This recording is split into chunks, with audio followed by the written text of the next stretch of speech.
వరంగల్ జిల్లా నర్సంపేటలో మందుబాబులు వేరంగం చేశారు. Narsampet MLA Madhava Reddy బంధువులమని RTC బస్సులో హల్చల్ చేసిన మందుబాబులు డ్రైవర్ పై దాడి చేశారు. దీంతో ఆర్టీసీ డ్రైవర్ పోలీసులకు ఫిర్యాదు చేశారు. మందుబాబులను పోలీసులకు అప్పగించారు తోటి ప్రయాణికులు. ఆర్టీసీ బస్సులో మందుబాబుల వేరంగం జిల్లాలో ఇప్పుడు చర్చనీయాంశంగా మారింది.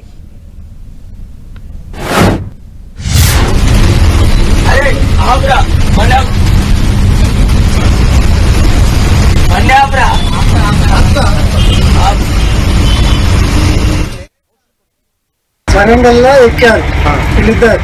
నర్సంపేటలో దిగవలసిన దిగలేదని అనుమానం వచ్చి చూసే వరకు ఉన్నారు. తాగి పడుకున్నారు.